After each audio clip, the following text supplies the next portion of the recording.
Hello guys, welcome in my channel तैयारी for dreams. आज हमारी लेक्चर और क्लास 45 नंबर है और आज हम स्टार्ट कर रहे हैं अपना रीडिंग कॉम्प्रहेंशन। और कल तक हमने कर लिए थे अपने ग्रामर्स के सारे रूल्स, जितने भी होते हैं सारे टॉपिक्स कवर कर लिए थे कल तक। आपने अगर नहीं देखा तो वो वीडियोस मेरे चैनल पर जाकर आप देख सकते हो। और आज हम कर रहे हैं एग्ज़ाम बेस्ड अपना रीडिंग कॉम्प्रहेंशंस। तो स्टार्ट करते हैं इस टॉपिक को। टॉपिक है हमारा रीडिंग कॉम्प्रहेंशंस, कैसे ये एग्ज़ाम में आपको सॉल्व करना है वो आप इसे देखिए। पहले तो इंपॉर्टेंट टिप्स है जिससे आप गुड स्कोर कर सकते हो रीडिंग कॉम्प्रहेंशन में। तो यहाँ पर लिखो पहले तो जो आपको होना चाहिए आपकी important tips to score well.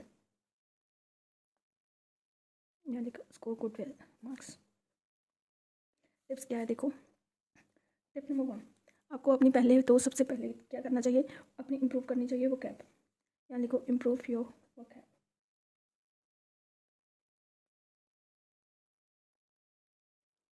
Next step आपका क्या है, आपको मैंने पहले ही बताया था एक वीडियो में कि आपको रीडिंग जितनी भी करनी है, मतलब आपने अपनी रीडिंग में इतनी स्पीड बना लेनी है कि आपको बस जो भी आपका रीडिंग का कॉम्प्रहेंशन मतलब पैरा दिया गया होगा, ठीक, उसे आप छेती से छेती पढ़ सके, एक बार जल्द से जल्द पढ़ सके, ठीक, एक बार या 2 बार।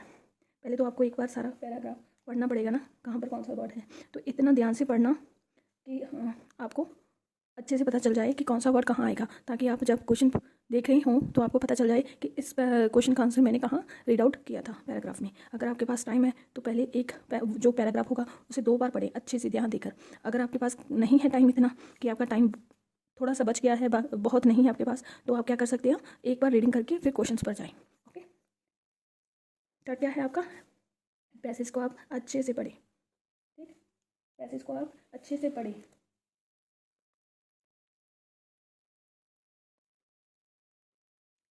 ठीक, देन आपने क्या करनी है,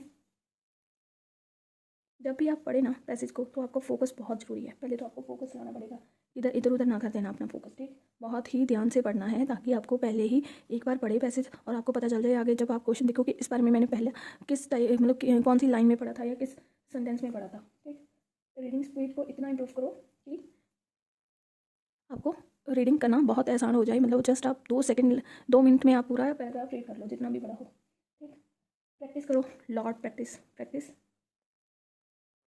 अलॉट, क्योंकि ये क्या है, रीडिंग कॉम्प्रहेंशन एक ऐसा है जिसकी हम क्या करते हैं, प्रैक्टिस नहीं करते। तो ये आप गलती मत करना। कई बार ऐसे ऐसे क्वेश्चंस आ जाते हैं कि आपको उसमें नहीं पता चलता कि इसे कैसे मतलब टिक मार्क करना है, क्योंकि वो थोड़े मॉडिफाई टाइप के दिए होते हैं, ठीक, मॉडिफाई किए होते हैं आपके आंसर्स। तो आपको इतना केयरफुली और प्रैक्टिस करनी है कि आपको किसी भी टाइप में उसका मीनिंग बताया गया हो, आपको पता चल जाए कि हाँ यही आंसर है। ओके, प्रैक्टिस बहुत करनी है। और बस इतना ही आपके पॉइंट्स, एक बार तो कि आपको बस इसके एक सिनोनिम एंटोनिम्स आपको मोस्टली पता ही होने चाहिए वोकैब के थ्रू। आप इतनी वोकैब भी इम्प्रूव कर लो अपनी। ओके, अब देखो क्वेश्चंस में क्या होता है, कई बार क्वेश्चन सिंपल आते हैं, कई बार क्या होते हैं वो अपोजिट पूछ लेते हैं कि कोई भी लाइन लिखेंगे कि इज़ ट्रू और not true through the paragraph. तो आपको क्या है, पैराग्राफ को अच्छे से पढ़ना है, फोकस से पढ़ना है, इसीलिए कह रहा हूँ फोकस से पढ़ना है और अच्छे से देख कर क्वेश्चन को फिर अटैम्प्ट करना है। कई बार क्या होता है, कोई भी मतलब पैसेज में कोई भी नेगेटिव सेंटेंस दिया होता है उसे पॉजिटिव बना के लिख देते हैं और लिखते हैं, नीचे क्वेश्चन होता है ट्रू और not true, which statement is true और नॉट ट्रू, ठीक। तो इस सिचुएशन में आपको क्या करना है, फोकस बहुत ज़रूरी है, स्पीड भी बहुत ज़रूरी है और केयरफुली अपनी आंखें बिल्कुल पैराग्राफ पर टिकाकर अच्छे से रीड करें, फिर जाकर आपका यह कंप्लीट होगा। बहुत आसान होता है मेरे हिसाब से रीडिंग कॉम्प्रहेंशन। कुछ कुछ बातें हैं जो आपको ध्यान रखनी चाहिए, तो उन बातों का आप अगर ध्यान रख लोगे ना तो आप रीडिंग कॉम्प्रहेंशंस में अच्छे मार्क्स ला सकोगे। ओके, चलो गाइस, आपको क्या है इंपॉर्टेंट टिप्स तो पता चल गई, स्कोर कैसे गुड मार्क्स लाना है, ठीक, किस किस चीज़ पर आपको फोकस करना है। देखो पहले तो आपको वोकैब आपकी फोकस मतलब बहुत ही ज़्यादा इंप्रूव करनी पड़ेगी। आपको हर एक मतलब मोस्टली हर एक वर्ड जो भी डिफ़िकल्ट आपका आता है उसका मीनिंग आप खुद पढ़ो, ठीक, आपको याद रहेगा कि इसका मीनिंग क्या है। और दूसरी बात क्या है, आपकी रीडिंग स्पीड काफ़ी अच्छी होनी चाहिए कि आप जल्दी से पढ़ सको। पैसेज को बहुत केयरफुली रीड करना है ताकि आपको पता चल सके एक बार पढ़ने पर या फिर 2 बार पढ़ने पर। अगर टाइम है तो 2 बार पढ़ो, अगर टाइम नहीं है एग्ज़ाम टाइम में तो आप एक बार भी पढ़ सकते हो, बट इतना केयरफुल पढ़ो कि आपको जब भी क्वेश्चन आप कोई देखो फर्स्ट टाइम आपको पता चल जाए कि इसका आंसर यहाँ तक है, ठीक। फोकस इतना अच्छे से फोकस रखो, वही मैं बात कर रही हूँ ना, फोकस बहुत ज़रूरी है। प्रैक्टिस अलॉट, तो आपको प्रैक्टिस क्या करनी है, अलॉट प्रैक्टिस करनी है। क्यों, क्योंकि देखो जितनी प्रैक्टिस करोगे उतना ही आपकी इसको लेकर कॉन्फिडेंस अप होगा और आप एग्ज़ाम में अच्छे स्कोर कर सकोगे। डेली का एक अद्धा तो एक तो मतलब ले लो एक, अगर अदरवाइज़ 2, बहुत टाइम नहीं लगता, 10 मिनट ही लगते हैं अगर आप अच्छे से बिगनर हो, प्रैक्टिस कर रहे हो तो। वरना ये तो सिर्फ 5 मिनट के खेल नहीं है ना, 5 मिनट भी नहीं लगने चाहिए आपको। अगर प्रैक्टिस आप रेगुलर करते रहोगे ना तो 5 मिनट भी नहीं लगेंगे सॉल्व करने को एग्ज़ाम में। इसीलिए कहती हूँ प्रैक्टिस बहुत ज़रूरी है। तो अब क्या करते हैं, हम एक ही क्वेश्चन करेंगे जो कि आया भी है आपका एग्ज़ाम में लास्ट 5 ईयर्स में। जैसे कि देखो, अब हम जो एक क्वेश्चन करेंगे इसका रीडिंग कॉम्प्रहेंशन का, वो आया हुआ है आपका IBPS क्लर्क का प्रीलिम्स में और 2018 में। ओके, पहले आप वो क्वेश्चन करें और समझें आप कैसे कर सकते हो, प्रैक्टिस कैसे करनी है आपको। ओके, चलो स्टार्ट करते हैं। तो गाइस, ये है वो क्वेश्चन जो आपका IBPS प्री एग्ज़ाम में आया हुआ है क्लर्क के 2018 में। ओके, आज हम ये वाला एक रीडिंग कॉम्प्रहेंशन सॉल्व करेंगे। आपको मतलब जस्ट आइडिया हो जाएगा जो बिगिनर्स हैं कि कैसे रीडिंग कॉम्प्रहेंशन सॉल्व करना होता है। ओके, चलो फर्स्ट ऑल ऑफ आप ये पैराग्राफ अच्छे से पढ़ो, वीडियो को पॉज कर लो 2 मिनट के लिए। तो जब भी आप प्रैक्टिस करते हो पहले आपको 2 बार पैराग्राफ रीड करना है। इससे क्या होगा, आपको पैराग्राफ भी अच्छे से पता चल जाएगा और दूसरा आपकी रीडिंग स्पीड भी अच्छे से इंक्रीज़ होगी। पूरा फोकस देकर पॉज कर लो 2 मिनट वीडियो और पैराग्राफ को अच्छे से पढ़ो। फिर आप क्वेश्चन नंबर 1 पढ़ो। क्वेश्चन नंबर 1 में देखो क्या दिया है, what is the shift in attitude of employees as discussed in the passage. आपको बताना है कि जो एटीट्यूड ऑफ एम्प्लॉयज़ है वो डिस्कस मतलब कैसा है, उनका बर्ताव कैसा है। ये क्या है, आपको 3 ऑप्शन दिए गए हैं, ठीक, 1 2 3। अब बताना है ये आपका आंसर, आपको इसमें से क्लिक करना है, मतलब वहाँ पर क्लिक करना होगा, यहाँ पर टिक करना है। जैसे कि ओनली 1, अगर आपका ये आंसर है ओनली तो ओनली 1 पर क्लिक करेंगे। अगर आपका ये दोनों आंसर है सेकंड और थर्ड वाला तो आप बोथ मतलब ऑप्शन बी को क्लिक करेंगे। अगर आपका तीसरा ही सेंटेंस बिल्कुल आपको ठीक लगता है तो आप ओनली 3 पर क्लिक करेंगे। अगर आपको फोर्थ वन क्या है, सेकंड, ओनली सेकंड, अगर आपको सेकंड सेंटेंस आपको ठीक लगता है तो आप सेकंड पर क्लिक, डी ऑप्शन पर क्लिक करेंगे, ना कि सेकंड पर। ठीक, ऐसे भी होते हैं जिन्हें नहीं पता होता कि अगर ओनली 2 दिया है तो बी पर क्लिक नहीं करेंगे, हम डी पर क्लिक करेंगे। ओके, और नन ऑफ दिए है फर्स्ट सेकंड एंड थर्ड, मतलब तीनों में से कोई नहीं है आपका आंसर। तो पहले आप क्या करेंगे, एटीट्यूड ऑफ एम्प्लॉयज़ देखेंगे ना, शिफ्ट में उनका एटीट्यूड कैसे था। तो पहले इसमें क्या करेंगे, आप पूरा आपका पढ़ेंगे। जब आप पढ़ोगे तो आपको पता चल जाएगा कि आपने कब देखा था, सॉरी कहाँ देखा था ये वाला सेंटेंस। तो मैंने अपना ये देखा है शिफ्ट इन एटीट्यूड। तो हम क्या करेंगे, इसके जहाँ पर स्टार्ट होता है फर्स्ट वाला पैरा ही पढ़ लेंगे। जैसे कि देखो उसने क्या एटीट्यूड कैसे है, पहले तो ये पढ़ो, of they want to work in office, they want to work from home और they want to work from anywhere. तो पहले आप क्या करेंगे, देखेंगे कहाँ पर आपका शिफ्ट और एटीट्यूड आता है। ये क्या इजी मेथड है, मैं तो ऐसे ही करती थी। देखो फिर उसके ऊपर से पढ़ना शुरू करती थी 1-2 लाइन। तो यहाँ पर देखो मेरी यहाँ पर निगाह पड़ी है, देखो employees want to work from anywhere. तो यहाँ पर क्या है, आपका एनीवेयर आ गया। तो आप क्या करेंगे, ओनली 3 वाला कहाँ है, ये वाला। तो आप ऑप्शन सी पर क्लिक कर दोगे। ओके, यहाँ पर इसका आंसर क्या है, option C, only 3, they want to work from anywhere. इसका आंसर कहाँ पड़ा है, employees want to work from anywhere. Okay, ऐसे आपको ढूंढना है। अब देखो सेकंड क्वेश्चन में क्या कहा है, देखो how could company accommodate the recent shift in attitude of employees as discuss in the passage. तो उसमें क्या है, उसने रिसेंट शिफ्ट में जो उसका ठीक कंपनीज का था व्यवहार उसको डिस्कस करने के लिए बताया गया है। तो पाए अब इसमें क्या है, आपका ई तक ऑप्शन दिए गए हैं, B C, A B C D E. D option क्या है, अगर आपके ऑप्शन बी और सी दोनों हैं तो आप डी पर क्लिक करोगे। अगर आपका बी है तो बी पर, सी है तो सी पर, ए और ई पर। ई पर कब करोगे, जब आपको इनमें से कोई भी आपका आंसर ना हो तो। ठीक, तब नन ऑफ अब। चलो अब देखो ये क्या है, आपने पढ़ लिया ना। अब पहले जो आंसर दिया है उसके नीचे से स्टार्ट करेंगे। जैसे कि आपको कहाँ दिख रहा है, देखो in my recent shift attitude. तो यहाँ से आप पढ़ना स्टार्ट करोगे। ठीक, देखो and where is the IT has been contribution to the success of the company implement of the sure the able and remote collaboration. ये आ गया ना। तो आपको क्या देखना है, यहाँ पर कौन कौन से ऑप्शन है, तो आपको बी पर क्लिक कर देना है। क्यों, क्योंकि आपका यहाँ पर आंसर पड़ा है, इसने क्या किया, सिक्योर किया एंड रिमोट ऑफ कोलैबोरेशन किया। ठीक, पता चल गया ना आपको कैसे करना है। कोलैबोरेशन क्या होता है, मतलब किसी भी काम को जॉइंटली, कोई भी एक्टिविटी को जॉइंटली मतलब सहयोग से करना, किसी के सहयोग से करना, है ना, यूनिटी में करना, उसमें उसे को कहते हैं कोलैबोरेशन या फिर कोलैबोरेशन ही है। चलो अब थर्ड में देखो, अब थर्ड में देखो क्या है, which is the following mentions. ठीक, the concern of the company accommodate the latest preference of employees for working style.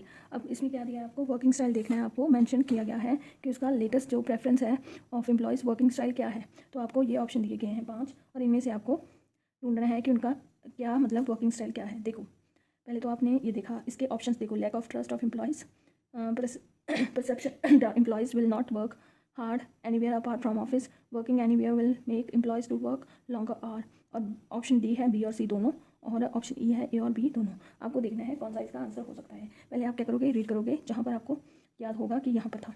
देखो ऑप्शन पढ़कर आपको पता चल गया कि आपको क्या देखना है, मेंशन करना है कि कंपनीज़ को क्या क्या नई जो कंसर्न दिए गए हैं, ठीक। तो आपको अगले एक पैराग्राफ में पढ़ना है, पढ़ते जाना है और देखना है कहाँ पर वो आपको मिलता है। जैसे कि मुझे यहाँ मिला, some of the concern among company is moving over to be the model, to significant concern. कौन से हैं टू सिग्निफिकेंट? जैसे कि एक तो है lack of trust of and perception of the employees are not working as a hard, they were not are in office, ठीक। वो ऐसे काम करते हैं जैसे कि वो ऑफिस में नहीं है। तो आपको क्या करना है, देखना है कौन से हैं। तो फर्स्ट और सेकंड दोनों है, ट्रस्ट भी है और क्या क्या है, वर्किंग हार्ड नहीं करते, ठीक, ऑफिस में, ये भी है। तो ए और बी के लिए हम कौन सा ऑप्शन चूज़ कर सकते हैं? दोनों के लिए ऑप्शन ए, क्यों? क्योंकि उसमें दिया है ऑप्शन ए और बी। तो आपको ऐसे करेक्ट करना है, ना कि आपको ऑप्शन ए और बी करेक्ट करना है, ओके।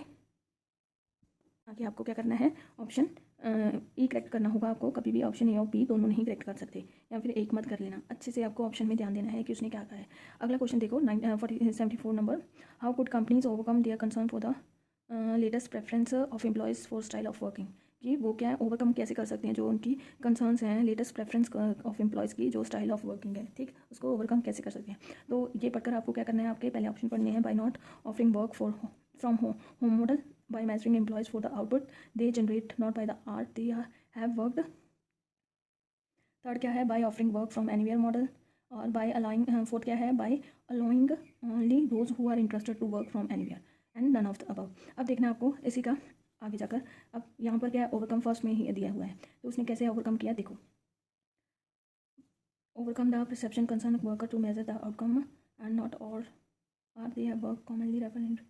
तो आपको क्या करना है, आउटकम उतना जनरेट नहीं होता है, और ये आपका क्या होता है, ऑप्शन बी होता है इसके अकॉर्डिंग, ठीक। Ensure that the output and not by the are they have worked commonly referred in the representative sim, ठीक। आपको क्या करना है, इसके अकॉर्डिंग आपका आंसर मार्क कर देना है, ओके। समझ में लगा ना कैसे आपको ढूंढना है? तो यही आपका आंसर होगा। देखो एक एक कर बता रही हूँ, अच्छे से देख लेना। अब है 75 नंबर क्वेश्चन। देखो which of the following options are expressed in survey about solving the trust and perception concern of companies in a community dating the latest preference of employees for style of work has received more than 91%। अब देखो सबसे इसमें क्या है, एक सबसे अच्छी चीज़ क्या है, जब भी आपको कोई नंबर दिया गया हो आपकी निगाह सीधा उस नंबर पर जाना चाहिए, उसके अगल बगल, तो वहीं पर आपका आंसर होगा इसका। तो आप क्या करेंगे, पहले सभी की तरह इसके ऑप्शन पढ़ेंगे। जैसे कि ए में क्या है, इन्वेस्टिंग इन टेक्नोलॉजी, बी में क्या है, providing guidance of on how to manage working from anywhere, and C में क्या है, ensuring the same policy are apply to everyone regardless on seniority. D में क्या है, ऑप्शन ए और सी दोनों, और ई में क्या है, नन ऑफ अबव, ठीक। अब क्या करना है आपको, देखो अब इसी को क्या करना है आपको देखना है यहाँ पर। तो यहाँ पर 91 के अगल बगल देखना है आपको। ऊपर तो आपको मेरे हिसाब से कुछ नहीं लग रहा, 91 से ही आप स्टार्ट कर दो पढ़ना। तो उन्होंने कैसे कौन सा सजेस्ट किया, देखो this is a suggest that investing in the right technology in the particular video liberation of individual, ठीक। ये उसने कहाँ पर उसको दिया, मतलब इन्वेस्टिंग करने के कि इन्वेस्टिंग इन टेक्नोलॉजी करो, टेक्नोलॉजी, ठीक। ये आपका आंसर। तो आपको ऐसे भी ध्यान देना है, ठीक। आगे पढ़ लो, कोई और तो नहीं है, ए और सी ना हो, नहीं अगर नहीं है, नहीं आगे कुछ नहीं दिया आपको, बस यही आपका आंसर है। तो इस टाइप से आपको ये देखना है। लास्ट और 6 नंबर जो 76 नंबर क्वेश्चन है, देखो उसमें क्या दिया है, which of the following options of a meaning has a similar to the, ये क्या है, सॉरी सिनोनियम्स है फॉर फॉस्टरिंग द, ठीक। फॉस्टरिंग का मीनिंग क्या होता है, देखो फॉस्टरिंग होता है जैसे कि बढ़ावा देना किसी भी चीज़ को। पहले देखो आप यहाँ पर ये है ना फॉस्टरिंग। अब क्या है फॉस्टरिंग का, इस सेंटेंस को आपको पढ़कर क्या चीज़ मतलब दिख क्या रहा है, ठीक। देखो इससे आपको पता चल रहा है ना कि वो इम्प्रूव टेक्नोलॉजी को कर रहा है, तो वो क्या कर रहा है, टीम वर्क को ऊपर उठाने की बात कर रहा है, बढ़ावा देने की बात करता है। तो क्या करना चाहिए, जब भी आपको सिनोनियम या एंटोनियम्स आ जाएं, सबसे पहले जो आपका हाईलाइटेड वर्ड होता है जिसके आपको सिनोनियम या एंटोनियम बताना होता है, उसका सेंटेंस पढ़ो। आपको क्या होता है, उससे आइडिया हो जाएगा कि इसका मीनिंग इस टाइप से हो सकता है, अगर आपको नहीं पता, ओके। तो आप इसको पहले पढ़ो, फिर आपको यहाँ पर देखो अच्छे से देखो। जैसे कि सबसे पहले क्या है, अरेस्टिंग। अरेस्टिंग का मतलब क्या होता है कि जोर देकर कुछ कहना, ठीक।